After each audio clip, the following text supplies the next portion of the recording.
నమస్తే, welcome to 69 TV Telugu. నేను జితేంద్ర. బులెటిన్లోకి వెళ్లే ముందు హెడ్లైన్స్ చూద్దాం.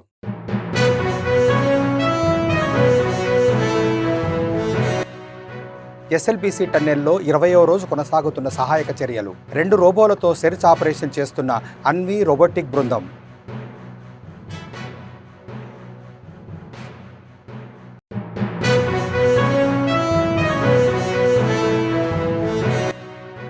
బెయిల్ ఇవ్వకపోతే ఆత్మహత్య శరణ్యమని వాపోయిన పోసాని. ఇరువైపు వాదనను విని 14 రోజుల రిమాండ్ విధించిన న్యాయమూర్తి.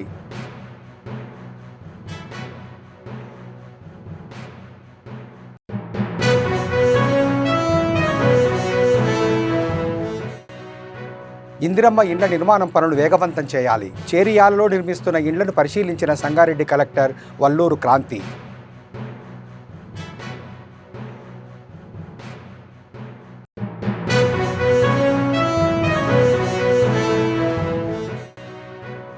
మీ పిల్లల్ని మీరు కంట్రోల్ చేయకపోతే పాఠశాలకు పంపించడం వృధా. విద్యార్థులు తల్లిదండ్రుల ముందు గుంజీలు తీసిన హెడ్ మాస్టర్.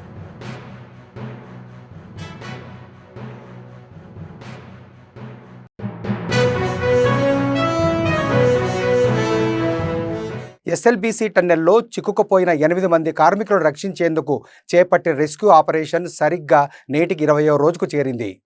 ఇప్పటికే 11 రెస్క్యూ బృందాలు నిర్విరామంగా గత 20 రోజుల నుంచి తీవ్రంగా శ్రమిస్తున్నాయి. ఇప్పటికే టన్నెల్ నుంచి ఓ మృతదేహాన్ని వెలికి తీయగా మరో 7 ఆచూకీ కోసం చేపట్టిన సహాయక చర్యలకు ఆటంకం కలుగుతోంది. ఇప్పటి వరకు టన్నెల్ 13.50 కిలోమీటర్ల దూరం వరకు వెళ్లిన రెస్క్యూ బృందాలు మరింత ముందుకు వెళ్లలేకపోతున్నాయి. ఈ క్రమంలోనే సహాయక చర్యల్లో మరో కీలక పరిణామం చోటు చేసుకుంది. ప్రమాదం జరిగిన 100 మీటర్ల దూరంలో D1, D2 ప్రాంతాల్లో తవ్వకాలు జరిపేందుకు వీలు లేకుండా ఉంది. అయితే రెస్క్యూ టీమ్స్ వెళ్లలేని ఆ ప్రాంతాల్లో రోబోలతో సెర్చ్ చేయించేందుకు అధికారులు నిర్ణయం తీసుకున్నారు. 2 రోబోలతో అన్వి రోబోటిక్ బృందం సెర్చ్ ఆపరేషన్ చేపడుతుంది.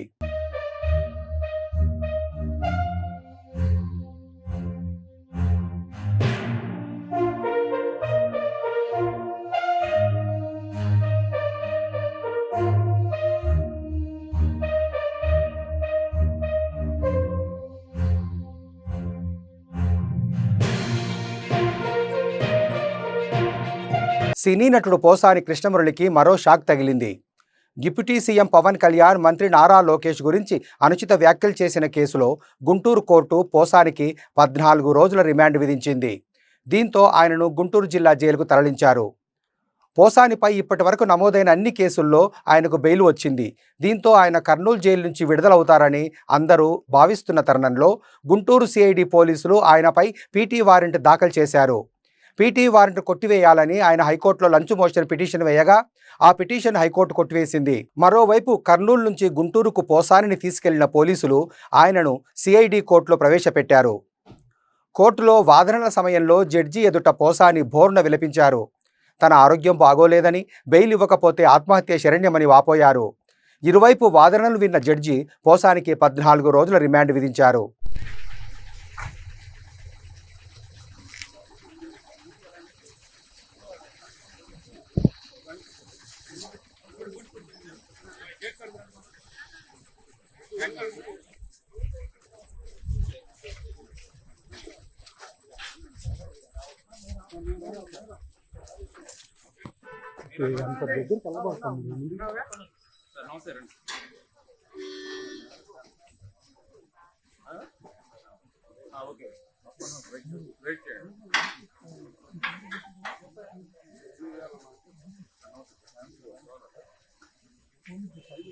ఇందిరమ్మ ఇండ్ల నిర్మాణం పనులు వేగవంతం చేయాలని జిల్లా కలెక్టర్ వల్లూరు క్రాంతి అధికారులను ఆదేశించారు.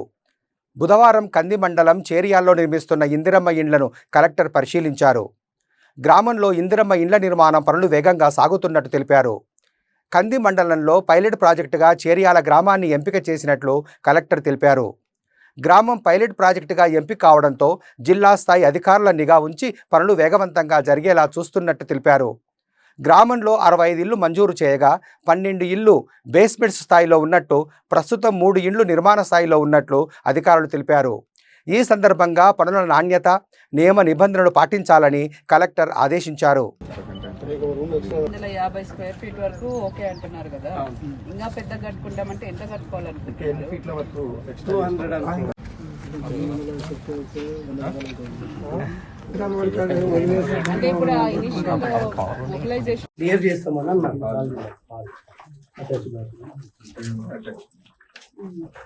మీరు ఇచ్చే 45 సేమ్ ఓకే ఈ వాచ్ కంపల్సరీ ఇప్పుడు ఇది బయట మరి మిగతా వాళ్ళు కూడా ఏం చేస్తున్నారు?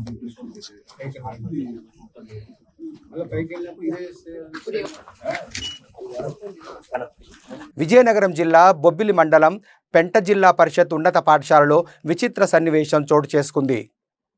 హెడ్ మాస్టర్ రమణ విద్యార్థులకు దండం పెట్టి గుంజీలు తీశారు. మేము కొట్టలేము, తిట్టలేము, ఏమీ చేయలేము, మీ దగ్గర చేతగాని వారిలాగా చేతులు కట్టుకొని ఉండాల్సిన పరిస్థితి వచ్చింది మాకు అంటూ విద్యార్థుల వద్ద తన ఆవేదన వ్యక్తం చేశారు. ఉదయం ప్రార్థన సమయంలో రమణ సాష్టాంగ నమస్కారం చేసి గుంజీలు తీశారు. మాకు చేతనైన వరకు మేము చేస్తున్నాం, మీ పిల్లల్ని మీరు కంట్రోల్ చేయకపోతే పాఠశాలకు పంపించడం వృధా అవుతుందని విద్యార్థుల తల్లిదండ్రులను ఉద్దేశించి వాపోయారు.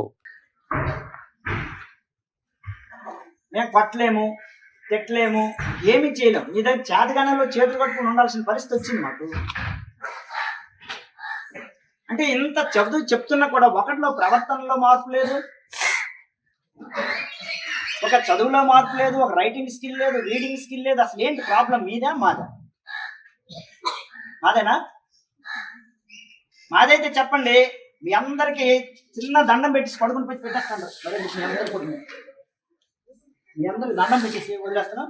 లేదంటే ఇలా నేను తీసుకుంటా. మరి గుంజలు అయినా మీకు అందరికి కూడా మీ నేనే పనిష్మెంట్ వేసుకుంటా.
ప్రియమైన తల్లిదండ్రులారా, మాకు చేతనైనంత వరకు ఇక్కడ మేము చేస్తున్నాం. మీ పిల్లల్ని మీరు కనీసం కంట్రోల్ పెట్టకపోతే మీరు స్కూల్కి పంపించడం వృధా అవుతుంది. ఎందుకంటే ఇక్కడ మా ఉపాధ్యాయులు మేము ఎంత కష్టపడి పనిచేసినా కూడా ఎలాంటి ప్రయోజనం ఉండదు. మీరు మీ పిల్లల్ని అద్దులో పెట్టుకోకపోతే మీరు పాఠశాలకు పంపించడం వృధా అవుతుంది. ఇది మైండ్లో పెట్టుకుని మీరందరూ కూడా మీ పిల్లల్ని చదువు కోసం పంపిస్తే శ్రద్ధగా ఇంటి దగ్గర చదివించండి. ఇంకా దేనికోసం అయితే పంపిస్తే పాఠశాలకు పంపించద్దు. ఇది నా యొక్క విజ్ఞప్తి. విశాఖ జిల్లాలో అసంపూర్తి ఇళ్ల నిర్మాణాలకు రాష్ట్ర ప్రభుత్వం అదనపు ఆర్థిక సహాయం అందిస్తున్నట్లు జిల్లా కలెక్టర్ హరేంద్ర ప్రసాద్ తెలిపారు. PMAYలో ఇల్లు మంజూరై వివిధ దశలలో నిర్మాణంలో ఉన్న గృహాలకు అదనంగా ఆర్థిక సహాయం అందించాలని ప్రభుత్వం సంకల్పించిందని చెప్పారు. స్వర్ణాంధ విజన్ 2047 లక్ష్యంలో భాగంగా 2029 నాటికి అందరికీ ఇల్లు నిర్మించాలనే లక్ష్యంలో భాగంగా అసంపూర్తి నిర్మాణంలో ఉన్న గృహాలను పూర్తి చేయడానికి అదనపు ఆర్థిక సహాయం అందిస్తుందన్నారు collector Harendra Prasad. Online portal మనము ఏర్పాటు చేసుకున్నాము త్రూ హౌసింగ్ శాఖ ద్వారా. సో బేస్మెంట్ లెవెల్ వాళ్ళు పూర్తి చేసుకుంటే 15,000 రూపాయలు, రూఫ్ లెవెల్ కంప్లీట్ చేయగానే 15,000 రూపాయలు, రూఫ్ కాస్టెడ్ RC ఆ స్థాయికి రాగానే అదనంగా 10,000 రూపాయలు, కంప్లీషన్ నాటికి 10,000 రూపాయలు, మొత్తం మీద 50,000 రూపాయలు ప్రతి స్టేజ్లో కూడా వాళ్ళకు జమ చేయడం జరుగుతుంది. ఉదాహరణకి ఒక వ్యక్తి ఒక ఇల్లు ఆల్రెడీ RC స్టేజ్కి వచ్చేసింది. సో వాళ్ళకు ప్రీవియస్ స్టేజ్తో కలిపి 15,000 బేస్మెంట్ లెవెల్లో ఇవ్వాల్సిన 15,000, రూఫ్ లెవెల్ ఇవ్వాల్సిన 15,000, రెండు కలిపి 30,000, ఆర్సీ స్టేజ్లో ఇవ్వాల్సిన 10,000, మొత్తం 40,000 ఆర్సీ స్టేజ్ వాళ్ళు ఉన్న వాళ్ళకి జమ చేయడం జరుగుతుంది. అదేవిధంగా కంప్లీషన్ అయిపోయింది, ఇప్పుడు వాళ్ళకు జమ చేయాలంటే మొత్తం 50,000 డైరెక్ట్గా జమ చేయడం జరుగుతుంది. ఇప్పుడు ప్రస్తుతానికి బేస్మెంట్ లెవెల్లో ఉన్న వాళ్ళకి 15,000 ఇవ్వడం జరుగుతుంది. బేస్మెంట్ నుంచి వాళ్ళు రూఫ్ లెవెల్ తేగానే వాళ్ళకి 15,000 ఇవ్వడం జరుగుతుంది. ఆల్రెడీ రూఫ్ లెవెల్లో ఉన్న వాళ్ళు 15 + 15 30,000 వాళ్ళకి ఖాతాకు జమ చేయడం జరుగుతుంది. సో ఈ అదనపు సాయం అందించడానికి వాళ్ళు ఎవరెవరు బెనిఫిషరీస్ ఉన్నారో మన గ్రామ సచివాలయం, వార్డు సచివాలయం డేటా పరంగా ఎవరెవరు బీసీ, ఎస్సీ, ఎస్టీ కులానికి చెందిన వాళ్ళు, ఎస్టీలో కూడా పీవీటీజీ కేటగిరీకి చెందిన వాళ్ళు ఎవరెవరు ఉన్నారో వాళ్ళందరికీ కూడా వాళ్ళు ఇంట్లోకే వెళ్ళి వాళ్ళు వివరాలని సేకరించి అర్హత ఉన్న ప్రతి ఒక్కరికి కూడా ఆన్లైన్ విధానంలో ఈ ఎఫ్టీఓస్ ఫండ్ ట్రాన్స్ఫర్ ఆర్డర్స్ అనేది జనరేట్ చేయడం జరుగుతుంది. వాళ్ళ ఖాతాలోనే ఈ అమౌంట్లన్నీ కూడా పడే విధంగా చర్యలు తీసుకోవడం జరుగుతుంది. ఇది ఫేజ్ 1 and 2 సంబంధించి. ఇప్పుడు ఆప్షన్ 3 సంబంధించి మనం చూస్తే మన జిల్లాలో 1,14,805 ఇల్లులు శాంక్షన్ కాబడి ఉన్నాయి. 1,14,805. ఈ 1,14,805 ఇల్లులు కూడా 65 లేఅవుట్లో మనకి స్ప్రెడ్ అయి ఉన్నాయి. ఈ 65 లేఅవుట్లో దీంట్లో అర్హత ఉన్న బెనిఫిషరీ బీసీ, ఎస్సీ, ఎస్టీ కులానికి చెందిన బెనిఫిషరీస్ మనం లెక్క పెడితే దాదాపు 63,963 63963 బెనిఫిషరీస్ ఉన్నారు. వారికి కూడా త్వరలోనే ఏ విధి విధానం మేరకు వాళ్ళకి జమ చేయబడుతుంది అనేది రాష్ట్ర ప్రభుత్వం ప్రకటించడం జరుగుతుంది. వాళ్ళకు సంబంధించిన ఈ అదనపు సబ్సిడీ చూసి దాదాపు 321 కోట్లు దాకా వాళ్ళకు అదనపు సాయం మన రాష్ట్ర ప్రభుత్వం గౌరవ ముఖ్యమంత్రి వాళ్ళు ఆదేశాల మేరకు, నిర్ణయం మేరకు జమ చేయడం జరుగుతుంది. మొత్తంగా జిల్లా తీసుకుంటే ఈ అర్బన్ రూరల్ రెండు కలిపి 1,39,501 1,39,501 హౌసెస్ ఆర్ దేర్. దీనికి ఈ 1,39,000లో 72,444 మంది ఈ సాయానికి వాళ్ళు అర్హత కలిగే వాళ్ళు అవుతారు, అర్హత కలిగి ఉండే వాళ్ళు అవుతారు. వాళ్ళు కూడా వాళ్ళందరికీ కూడా మొత్తం కలిపి ఈ 43 crores. సంగారెడ్డి జిల్లా సదాశివపేటలో శ్రీ జగద్గురు రేణుకాచార్య జయంతి సందర్భంగా వీరశైవ సమాజం చౌకీ మఠం సదాశివపేట అధ్యక్షులు శివశ్రీ చీల మల్లన్న ఆధ్వర్యంలో పూజా కార్యక్రమం నిర్వహించడం జరిగింది. ఈ కార్యక్రమంలో వీరశైవ సమాజం సభ్యులు పాల్గొన్నారు.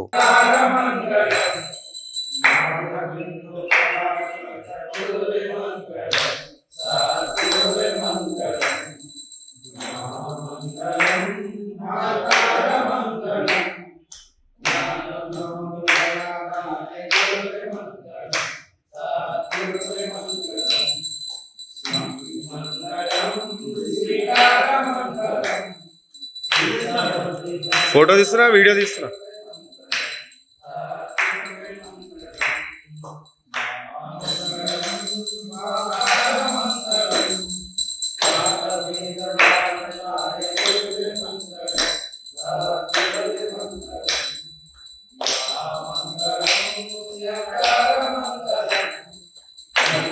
అమాయక ప్రజల నమ్మకమే పెట్టుబడిగా నయా మోసానికి తెరలేపాడు జగిత్యాల జిల్లా కేంద్రానికి చెందిన ఫోటోగ్రాఫర్ కస్తూరి రాకేష్.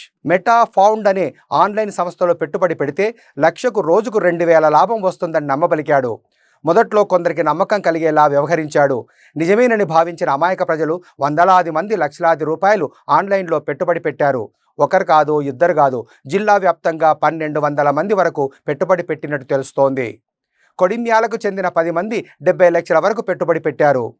రోజులు నెలలు గడుస్తున్న లాభం మాట దేవుడెరుగు, అసలు కూడా వచ్చే పరిస్థితి లేకపోవడంతో మోసపోయామని భావిస్తూ రాకేష్ ఇంటికి చేరి ఆందోళనకు దిగారు. ఇంతగానో కష్టపడిచ్చినా తెలిసో తెలియక మా పిల్లగాళ్ళు ఇచ్చారు కదా, ఇంత అన్యాయం ఉంటా. పోలీసు వాళ్ళకి ఎందుకు ఇచ్చారు పైసలు? మరి మీరు ఒక్కరు ఎన్ని లక్షలు పెట్టారు? మేము 7 లక్షలు పెట్టినాం. మళ్ళా సరే నేను ఇల్లా మీ 22 లక్షలు పెట్టాను సార్. ఇలా ముగ్గురు పెట్టాను. లక్షలకు లక్షలు తినట మామూలు పోలీసు వాళ్ళు ఇచ్చేస్తాడు. మరి ఏ పని చేస్తారో ఇక చేయని ఎట్లయితే అట్లా వచ్చినవి కదా అయితే ఏదో చచ్చిపోలే రూపాయి లేకపోతే వస్తుందంటే ఆడు- ఆశపడి పెట్టాం ఆ, సార్. మాకు ఈ ఇంత పోలీస్ ఇబ్బంది అయితే ప్రతి కాడ అట్లే కంపెనీ మాట్లాడుతున్నాడు. మాకు ఈ ఎస్పీ విషయంలో దగ్గర మాకేం అంటే తెలియదు. నీకు దగ్గర అయితే మేము పేద ప్రజలు, మరి మా మాట విన్నాడు ఎస్పీ అంటే మరి కొడిమేళ ఇప్పుడు మేము ఎస్ఐ గారికి చెప్తే ఇక్కడ ఎస్పీ కాడుకోమన్నాడు. తనకు మా బాధ చెప్పుకుంటున్నాడా? మీరు లంచం తీసుకుంటారు కావచ్చు కానీ ఇంత వాళ్ళకు లేరా భార్య పిల్లలు మాట వంటలు చెప్పే వరకు వాళ్ళకి ఏం తెలుసు? దుబాయ్ ట్రిప్పు, సింగపూర్ ట్రిప్పు, ఇంకా మలేషియా అనుడు, ఎన్నో అనుడట. అవన్నీ అంటే ఆ పిల్లలు కదా పాపం, వాళ్ళకి ఏం తెలుసు? ఆ తెల్లదాకా పొద్దుదాకా కష్టపడి చేసుకున్నారు. ఇక వేసినాక తెల్లవారి నుంచే 7 లక్షలు వేసినాం మేము. మా ఊరి తరఫున 70 లక్షలు మొత్తం. ఇక వాడు మా అయితే 7 లక్షలు. వేసినాక తెల్లారుస్తుంది ఇక బ్యాన్ అయింది మొత్తం. 1 రూపాయి లేదు, ఏది లేదు. అడిగితే రేపు మాపు అనుడు ఇట్లనే ప్రతి రోజులు ఎన్ని నెలలు అవుతుంది గడిపిండు. ఇక లాస్ట్ ఫైనల్ ఏమన్నా మరి ఇల్లు వెతికి వద్దామని ఇక్కడ దాకా వచ్చినాము. ఇక రాగానే వాడు ఎక్కడికో ఆనంద్ భవన్ అని చెప్తున్నాడు. అటు ఇటు 4 మాటలు తిప్పిండు. ఆడో గంట సేపు ఉన్నాం, ఇక్కడ ఇంటికాడ ఉన్నాం. వాళ్ళ భార్య నాట పోలీసులకు 100 డయల్ చేస్తే వాళ్ళు వచ్చి మమ్మల్ని కిందికి తీసుకొచ్చారు. మళ్ళీ ఇది స్టోరీ. మా పైసలు మాకు ఇప్పియాలి. తెలిసో తెలియక పెట్టినందుకు తప్పే మాది. కానీ మాకు మనుషులు అన్నప్పుడు ఆశ కాబట్టి ఏదో పిల్లగాళ్ళకు తెలియక పెట్టినది. మేము పెద్దలం అయితే పెట్టకపోదాము, పిల్లగాళ్ళకు తెలియక పెట్టింది కాబట్టి మా పైసలు మాకు ఈ టైం వేస్ట్ అయింది చాలు. అవి ఎక్కువ పైసలు వద్దు, మేము ఎన్ని ఇచ్చినామో దాన్ని మాకు ఇప్పిస్తే చాలు అంతే. ఎంతమంది ఉంటారు ఇట్లా బాధితులు? 10 మంది ఉన్నాం. 1200 మంది ఉన్నారు. ఇంకా జగిత్యాల జిల్లా మొత్తంలో 1200 మంది ఉన్నారు సార్. మా కొడిమేల నుండి 10 మంది ఉన్నాము. మా తరఫున కొడిమేల గ్రామం నుండి 70 లక్షల రూపాయల దాకా మేము పెట్టినాము. దానిలో నాది ఒక 22 లక్షల రూపాయలు రావాలి సార్ నాకు. నేను చాలా రోజుల నుండి అడుగుతున్నాం. మా team leader Tirupati Reddy plus Rakesh, ఈ లోకేష్ అని 3 వ్యక్తులతో మాకు ఇబ్బంది అవుతుంది. మా పైసలు మాకు వాటి మీద లాభాలు అవసరం లేదు, ఏది అవసరం లేదు. మాకు ఇస్తాన డబ్బులే మాకు ఇవ్వాలని చెప్పి దయచేసి మీడియా పరంగా మేము అందరినీ రిక్వెస్ట్ చేస్తున్నాం సార్. దయచేసి మా డబ్బులు మాకు ఇచ్చేది, లేదంటే మేము ఇదే మానం పోతుంది సార్. బయట అప్పులు తెచ్చి బంగారం తాకట్టు పెట్టినాం సార్.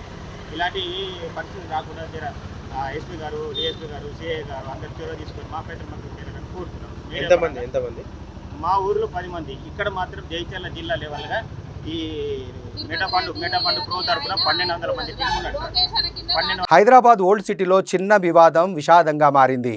ఈ సంఘటనలో యువకులు దాడి చేయడంతో 62 ఏళ్ల దుకాందారుడు ప్రాణాలు కోల్పోయాడు. బాధితుడు జకీర్ ఖాన్ హఫీజ్ బాబా నగర్లోని సి బ్లాక్లో కిరాణా దుకాణాన్ని నడుపుతున్నాడు. ఆయన దుకాణం ముందు కుర్చీలు వేయడంపై తలెత్తిన వివాదం పక్కనే ఉన్న పాన్ షాప్ యజమానులతో వాగ్వాదానికి దారితీసింది. వాగ్వాదం మధ్యలో పాన్ షాప్ యజమానులు జకీర్ ఖాన్పై దాడికి పాల్పడ్డారు. జకీర్ ఖాన్ కుప్పకూలిపోయి స్పృహ కోల్పోవడంతో వెంటనే ఆసుపత్రికి తరలించగా అప్పటికే మృతి చెందినట్లు వైద్యులు ధృవీకరించారు. ఈ ఘటనపై కంచరబాగ్ పోలీసులు కేసు నమోదు చేసి దర్యాప్తు చేపట్టారు. ఈరోజు మార్నింగ్ 12 గంటల సమయంలో, అందాజ 12 గంటల సమయంలో ఈ Hafeez Baba Nagar Kanchanbagh C block main road లో ఉన్నటువంటి అల్ అరేబియా పాన్ షాప్, ఈ పాన్ షాప్ ముందల పాన్ షాప్ ఓనర్లు అయినటువంటి ఫహీం, అజీం వాళ్ళ ఫ్రెండ్స్ ఇంకొక 2-3 షాప్ ముందల కుర్చీల్లో కూర్చొని ఉండగా ఆ పక్కన కిరాణా షాప్ అతను జాకీర్ ఖాన్ అని చెప్పి 62 years ఆయన ఇక్కడ ఎందుకు కూర్చున్నారని చెప్పి అడిగిన విషయంలో గొడవ జరిగి జాకీర్ ఖాన్ ని వీళ్ళు చేతులతో దొబ్బేస్తూ చంప మీద కొట్టడం జరిగింది. ఈ విషయంలో ఆల్రెడీ జాకీర్ ఖాన్ కి 2016 సంవత్సరంలో కొంచెం ఓపెన్ హార్ట్ సర్జరీ కూడా అయ్యుండే హార్ట్ సంబంధించి. దానికి సంబంధించి వీళ్ళు కొట్టడం వల్ల మళ్ళీ ఒకసారి ఆయనకి అకస్మాత్తుగా పడిపోగా వెంటనే జాకీర్ ఖాన్ కుమారులు అనేటువంటి జుబేర్, జిషాన్ వీళ్ళు అక్కడికి అడగడానికి వస్తే వాళ్ళని కూడా వీళ్ళు చేతులతో కొట్టడం జరిగింది. వీళ్ళు వెంటనే వీళ్ళంతా కలిసి జాకీర్ ఖాన్ ని అపోలో డిఆర్డీ హాస్పిటల్ కి తీసుకుపోయారు. అప్పటికే ఆయన అపస్మారక స్థితిలోకి వెళ్ళిపోయి అక్కడికి తీసుకపోతే చనిపోయింది అని చెప్పేసి చెప్పడం జరిగింది. ఇటు విషయంలో వీళ్ళు ఎవరైతే నిందితులు ఉన్నారో వాళ్ళు పరారీలో ఉన్నారు. వీళ్ళు కంప్లైంట్ తీసుకొని జాకీర్ ఖాన్ కొడుకు దగ్గర నుంచి కేసు బుక్ చేయడం జరుగుతుంది. దీని మీద ఇన్వెస్టిగేషన్ చేసి ఖచ్చితంగా నిందితుల మీద కఠిన చర్య తీసుకోవడం జరుగుతుంది. సార్ దీనిలో ఎంతమంది ఉన్నారు సార్? ఎంతమంది కొట్టారు? దీంట్లో మాకు వచ్చిన ఫుటేజ్ ప్రకారం, CCTV ఫుటేజ్ ప్రకారం 4-5 persons కూర్చొని ఉన్నారు. దాంట్లో ఒకరిద్దరు కొడుతూ ఉన్నారు, ఒకరిద్దరు ఈయనని ఎవరైతే డిసీజ్డ్ జాకీర్ ఖాన్ ఉన్నాడో ఆయన్ని ఆపుతున్నారు. యాక్చువల్ గా ఈ కొట్టే వాళ్ళని ఆపాలి, దాని బదులుగా దెబ్బలు తినే పర్సన్ ని ఆపుతూ ఉన్నారు. కాబట్టి అందరు కూడా యాక్చువల్లీ ఇది ఒక ఉన్నది కాన్స్పిరసీ ప్రకారం కొట్టినట్టు కనపడుతున్నది. వీళ్ళు పక్క షాపులు ఉండడం వల్ల ఇంత ముందు కూడా 1-2 సార్లు వీళ్ళ మధ్యలో గొడవలు జరిగినట్టు కూడా వీళ్ళు చెప్తున్నారు. వీటన్నిటిని పరిగణలోకి తీసుకొని అక్కడ ఫుటేజ్ లో ఉన్నటువంటి 4-5 ఎవరైతే ఉన్నారో ఇప్పటికైతే 2 ఐడెంటిఫై అయినారు. మిగిలిన వాళ్ళని కూడా ఐడెంటిఫై చేసి ఆ 4-5 మీద చర్య తీసుకోవడం జరుగుతుంది. జగిత్యాల జిల్లా కోరుట్లలో దొంగలు రెచ్చిపోయారు. ఉదయం పూట రామ్నగర్ కాలనీలో తాళం వేసిన ఇంట్లో జొరబడి భారీ చోరీకి పాల్పడ్డారు. జ్యోతి అనే మహిళ ఉదయం తన కూతురు ఇంటర్మీడియట్ సెకండ్ ఇయర్ ఎగ్జామ్ కోసం వెళ్ళగా ఆమె బట్టల షాపుకు వెళ్ళింది. ఇంటికి తిరిగి వచ్చేసరికి డోరుకున్న తాళం పగలగొట్టి ఉండడంతో ఇంట్లోకి వెళ్లి చూడగా 4 లక్షల నగదు, 2 తులాల బంగారం దొంగలు ఎత్తుకెళ్లినట్లు గుర్తించారు. బాధితుల ఫిర్యాదు మేరకు కేసు నమోదు చేసి దర్యాప్తు చేస్తున్నారు పోలీసులు.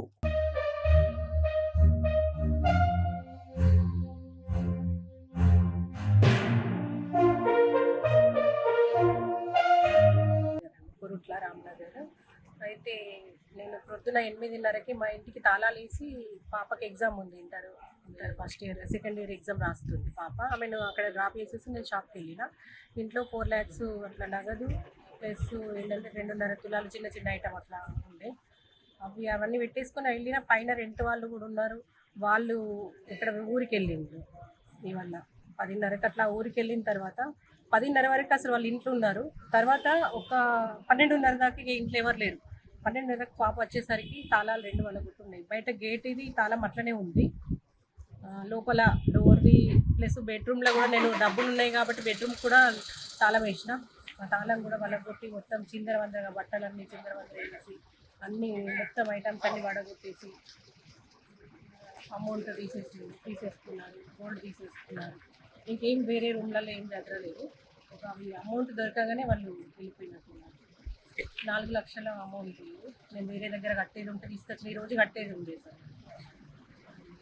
వాటికి కూడా ప్రూఫ్స్ ఉన్నాయి. అవి కూడా నా చిన్న చిన్న ఐటమ్స్ ఉన్నాయి. అవి గోల్డ్ అంటే చిన్న 2 జతల కమ్మలు అట్లా చిన్న గుండ్ల పేరు అట్లా. బులెటిన్ ముగించే ముందు హెడ్లైన్స్ మరోసారి.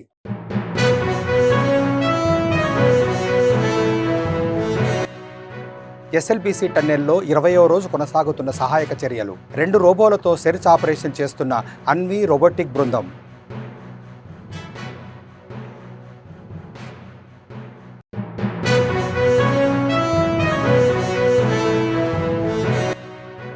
బెయిల్ ఇవ్వకపోతే ఆత్మహత్య శరణ్యమని వాపోయిన పోసాని. ఇరువైపు వాదనను విని 14 రోజుల రిమాండ్ విధించిన న్యాయమూర్తి.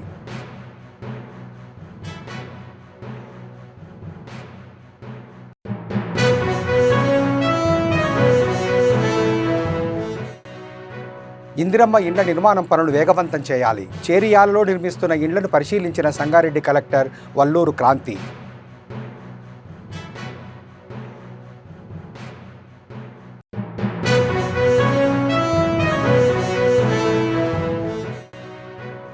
మీ పిల్లల్ని మీరు కంట్రోల్ చేయకపోతే పాఠశాలకు పంపించడం వృధా. విద్యార్థులు తల్లిదండ్రుల ముందు గుంజీలు తీసిన హెడ్ మాస్టర్.